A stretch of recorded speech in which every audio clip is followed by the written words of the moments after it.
Écoutez. Pousser, Pousser, la pousser, peau, chip, abricot sec, Pousser, écouter. écoutez. écouter. Nos corps qui jasent, épisode 4. Seul avec soi, première partie. Écouter.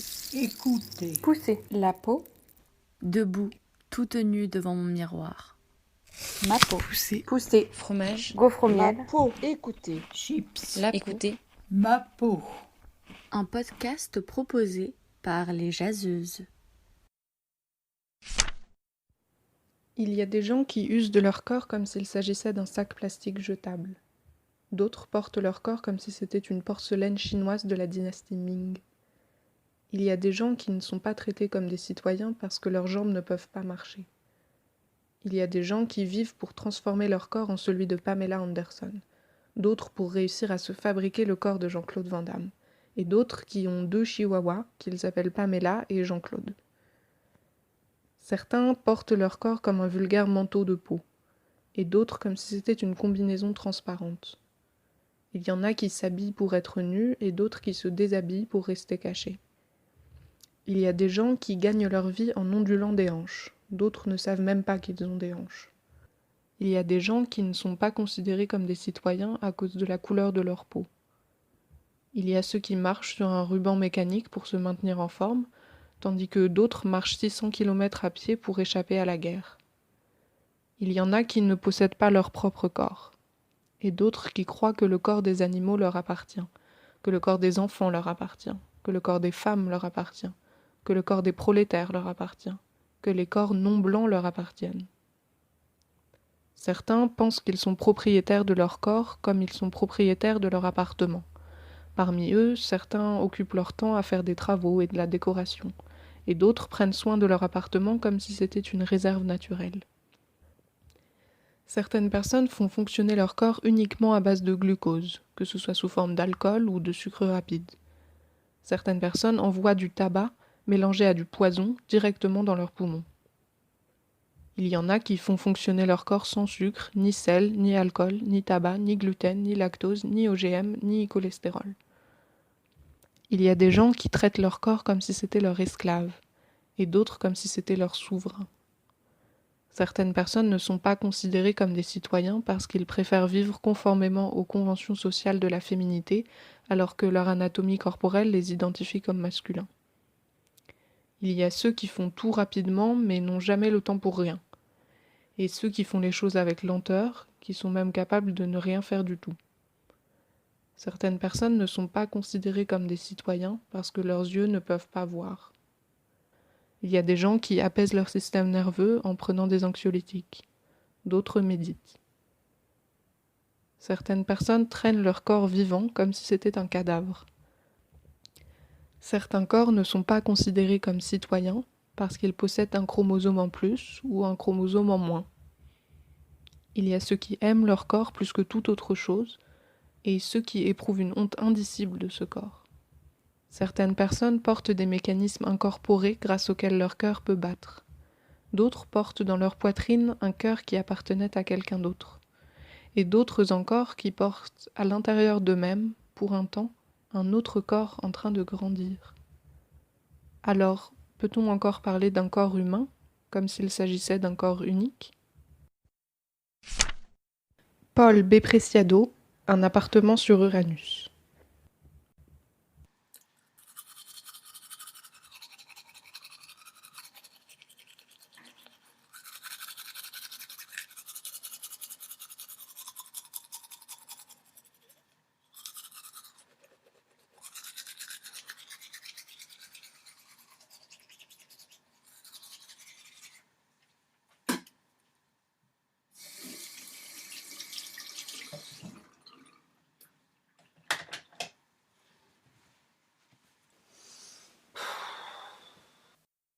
D'habitude, je peux faire semblant, oublier qu'il est là, mon corps. Là, je peux pas. Je pouvais pas m'occuper, je pouvais pas m'entourer, j'étais seule face à moi-même et ça a été aussi un contexte où beaucoup de choses sont ressorties. Mon corps à bout, je l'ai attrapé bien serré pour qu'il ne m'échappe pas. Je me donne un rythme, comme si de rien n'était.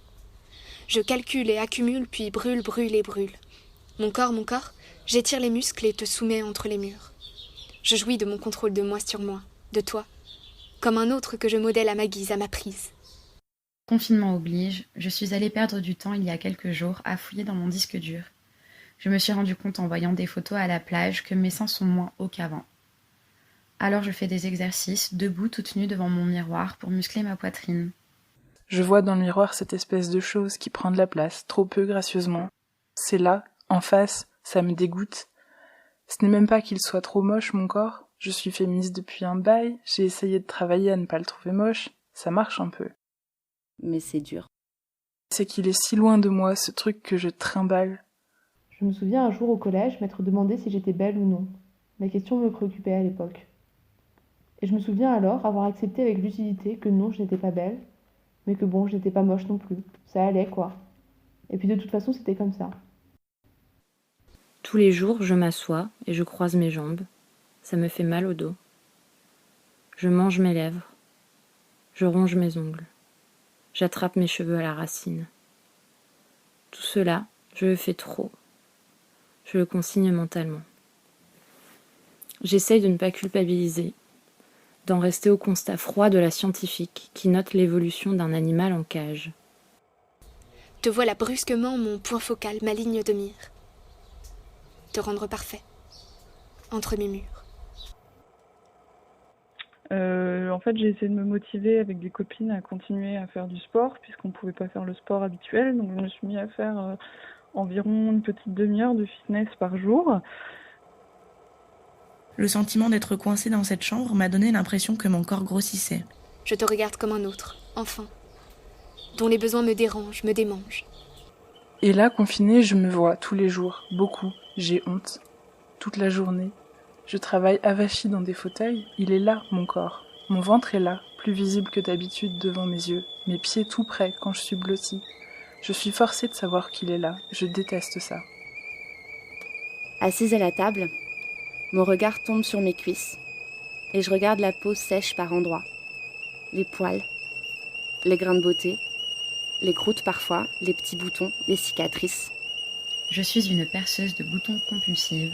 Je fais des marques sur ma peau, à la recherche du moindre point noir disgracieux. Assise en tailleur sur mon lit, ce sont mes genoux et mes mollets qui y passent, et puis aussi mon pubis, et puis aussi mon ventre. Toute la journée, une part de moi qui répète en boucle. Check un peu, t'as un corps au fait. Ah, il est nul. Au fait, il marche pas bien ton corps. Tu veux baiser? Laisse tomber, meuf, c'est pas pour toi.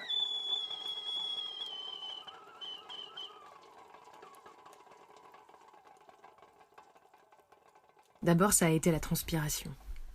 C'était bizarre, moi qui m'étais dit que quand on ne bouge pas, on ne sent pas, qui avait arrêté de mettre du déodorant, ça a été tout l'inverse. Comme si ce corps était finalement comme ce linge propre qui, quand il ne sèche pas dehors au soleil, se met à puer. Surtout, cette odeur n'était pas du tout la mienne. C'était comme si quelqu'un d'autre transpirait dans mon corps. Et puis, il y a eu les règles, pas du tout au bon moment, qui sont venues me scier le ventre. Un torrent de règles que j'avais pas vu depuis des années. Moi qui pratiquais jusque-là le flux instinctif, j'ai été inondée. Mais je me suis obstinée et j'ai ruiné la moitié de mes culottes. Et puis, un matin, ça me prend. Le sang tache mes vêtements. Un peu avant la date, un peu plus fort que normalement. Je chavire. Endolorie. Ma colonne craque. Mon bas-ventre aussi. Des boutons. Mes oreilles. Les mots se multiplient. Je crois que mon corps crie. Moi qui ne l'écoute jamais. Cette période dont la promiscuité se meut dans l'isolation, le confinement, finit par faire fuir toute vague idée d'un moment intime, rien qu'entre toi et moi. L'aide-soignante, elle fait, contrairement à l'infirmière, elle fait des gestes très intimes dans le corps de l'autre, en fait, très très intimes. Elle fait manger, elle change, elle lave. Moi, quand je me lavais, j'avais les images des autres personnes âgées. C'est très bizarre, en fait. Voilà. C'est pas forcément très agréable. Mon copain est là, il m'observe en souriant quand je check les progrès de mes muscles dans le miroir. Ça n'enlève pas la violence de ce que, en fait, je suis en train de faire, mais ça m'apporte un regard extérieur plus bienveillant que le mien, et le réconfort de savoir qu'il y en a pour qui cette violence-là n'existe pas, qu'ils ne l'imaginent même pas quand ils nous voient nous regarder dans le miroir. Ils me trouvent juste touchante et ils m'aiment, et c'est tout. Je regarde juste, et surtout avec plus de tendresse. Il y a quelque chose de l'enfance. Regarder sans juger. Mes hormones me mènent la vie dure depuis quelques semaines. Fichu confinement.